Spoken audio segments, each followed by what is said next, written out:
But no, players have not abandoned the board. A hand moves the piece. A knight is taken. The knife is closer to me.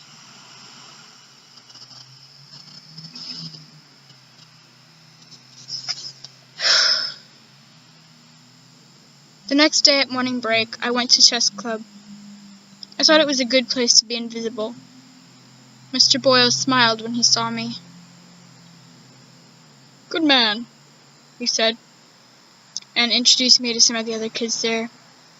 They were all ages, little ones from year 7, gangly year 10s, fat boys from in between. There weren't any girls at all. Mr. Boyle sat me down next to one of the youngest kids. "Simon will give you a game. Do you know the pieces move?" "Yeah." Simon was too small for his clothes. He wriggled. They stayed still. He had round glasses, and he stuck out his tongue when he concentrated. In 4 moves, I was checkmated. He put his hand out to take. I swept the pieces onto the floor with my arm, and then stormed out. I saw Mr. Boyle's face as I left, puzzled, disappointed. I wandered through the corridors for a few minutes, until the deputy head, Mr. Mordred, saw me. "Outside, boy!" he bellowed. He liked his school to be as free of kids as possible. If he'd had his way, we wouldn't be allowed in at all. Outside, I saw Shane and the freaks. It was easy to see them because the playground was weirdly empty. Maddie was there, gazing out over the gypsy field. The wind moved her hair, and she looked beautiful, and I hated her. Billy caught my eye and waved, an idiot smile on his round, stupid face. Shane glanced at me over his shoulder. Then Kirk spoke into his ear, and they laughed at something. I turned away and followed the line of the school building round a corner. I knew who I was going to meet there, but it wasn't just Ross, Bates, and Miller. It was all the nutters and hard kids and the crowd of insignificant hangers-on. They were talking, joking, messing with each other. No one paid much attention when I joined them. But then Ross pushed his way through to me. Good lad," he said, and kept his palm around the back of my neck, drawing me in. "I've got it," I said, the words falling out of me. "You didn't need to tell me that." Ross said close. I could see straight away. Anyone could. "You look like a man. You look like a warrior." And because Ross treated me like his friend, I was everyone's friend. Suddenly, a part of this seething mass of fists and muscle and sinew. It felt good. Before, thinking about Maddie and Shane had made me weak, but now I was strong. I felt like I could do anything. Ross was talking. "What we don't want is for them to run for it. We want them all. We want them to learn. Every one of them. If they scatter, they'll say it was nothing. They'll say, we didn't win. We've got to take away that option." "But you can't stop them from running," said someone. "We can. Not if we're on the Jippo field. They'll see us and shit themselves and leg it." "Yeah, if we're all there, of course they would. That's them all over. But what if we're not all there? What if only some of us are there at the beginning?" "You've got a plan, Rossi, haven't you?" "They'll come from up there." Ross pointed across the gypsy field and up the hill. "They'll cross the road and come over the gypsy field." "How do you know? What if they come the other way?" along the road in the front, because they'll see something. What'll I see? Bait. Laughter then. The bright ones got it. The thick ones laughed because everyone else did. Bait. Yeah, for the big fish. And how do you catch the big fish? It's a little fish. Come on then, Rossi, spit it out. Okay, what we do is we get some kids to stand around in the field, all nice and smart in their blazers. That'll lead 'em on. They'll smell blood. They'll just come charging straight over. They'll think it's Christmas, but they won't see the rest of us because we'll be down by the beck. And they get past us. Then we jump up and we'll be behind them. There's nowhere for them to run. He smashed his fist into his open palm, hammer and anvil. I could see it was a good plan. The beck ran below the level of the field for most far away, carving out a natural trench. Yeah, you could hide down there, waiting for the moment. But who's going to be the bait? Because, bait gets eaten, doesn't it? Ross smiled, and his black eyes glittered. Heroes. Volunteers. None of the big lads. We need some kids with nerves. They've got to stand there while the Templars charge them. Then he looked around at us, seeming to pause so that each kid felt his presence focused directly on him. So we need some of you. There'll be more coming for the fight, but we need some of you to steady them. Every kid there had imagined himself part of the mob rearing up from behind the hidden beck. Imagine the thrill of their charge, relish the shock and fear on the faces of their foes. But this was different. Waiting there while the Templars rushed upon them, praying that the others would come, but knowing that even if they did, it might be too late. Yes, bait gets eaten. They shuffled and they looked at their feet.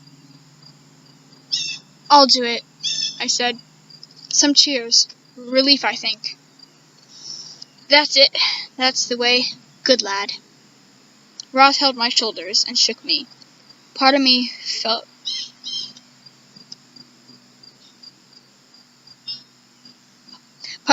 elated, proud. But another part, perhaps, the coward part, perhaps the good part, my soul, recoiled. But Roth did not see that part, even though he had the ability to sniff out souls the way a pig sniffs out truffles. More, come on, more. And a few others said they would. Dumb, fierce little kids who weren't afraid, or said they weren't afraid. Our job was to stand with the sheep, the ordinary kids, who would come along to the fight to enjoy the spectacle. The kind of kids who might join in if we looked like winning. Okay, said Ross. Let's see who else wants to play. Then the crowd of us came from around the corner into the weak sunshine of the playground. Every face turned to meet us.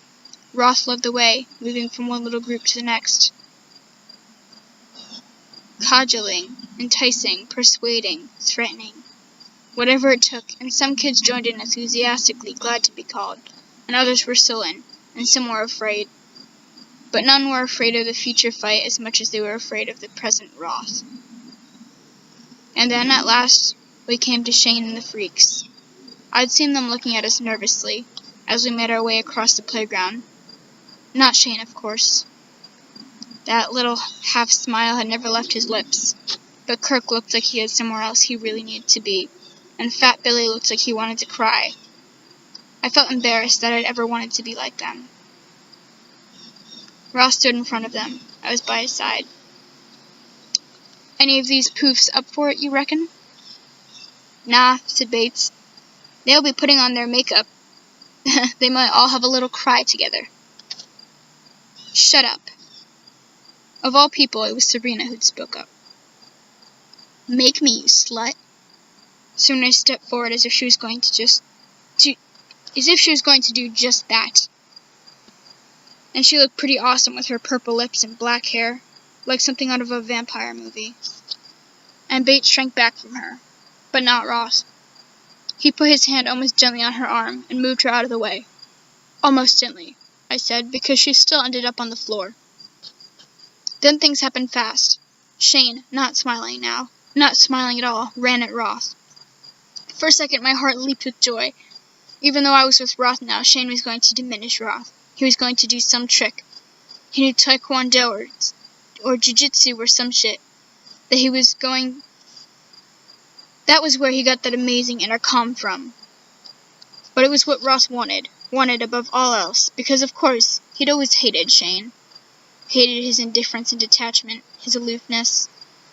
What he hated most of all was that Shane presented us with an alternative, a different way of being. Roth wanted us all to believe Roth wanted us to believe that all there was in the world was the fist, and the face into which it was smashed. You could be on the side of the fist and do the hurting, or you could be on the side of the face and be crushed. The hurter or the hurt, there was no third way. Shane had floated free from that world, but that had to stop. He had to be tethered. So yes, Roth had been waiting for this moment, the moment to hurt. And there was a grace in the way Roth did it, because I suppose to be what Roth was, to achieve what he had achieved, you needed that ability to make your body do just what you wanted it to do, to move in ways that conformed to your ideas of harmony and beauty. His right hand, moved from somewhere close to his left knee, in a sweeping backhand slap. Except that slap doesn't do justice to the meat and bone of it, and the flourish of the blow took his arm up and elegantly over his right shoulder. In memory, the blow must always follow its arc in slow motion, like the beating of a swan's wing, or in a documentary. But back here in the real world, it was all speed, the whip and zip of it humming in the air. There must have been a crack as it landed, and I sounded like something precious breaking, but I can't remember anything but the humming. And then, the sight of Shane on his back, blood all over his face, so you couldn't even see which part of him was bleeding. And I heard someone calling my name, and I looked down, and it was Maddie. Tears were streaming down her face, and she was saying something to me, asking for help or something. Then part of me was glad that she was being made to suffer, and then the shadow of Bates fell over her, and he spat thickly in her hair. I told Bates not to do that, but the voice was only in my head, and then I saw Roth's face, its odd, satisfied vacancy as he stood over Shane. And then he began to fuss with the front of his trousers, and I remembered the Compson kid, and I knew what Roth was going to do. He was going to piss on Shane's face the way he pissed on Compson's face. Kirk and Stevie and Billy didn't know what to do, whether to try and help Shane or attack us or run away in case they were next. And so they stood there, lost, watching, desolate, their hands making ineffectual movements as if they were bothered by summer flies. That's when I found myself again. I stepped forward and said, "No," and put my head on Roth's arm.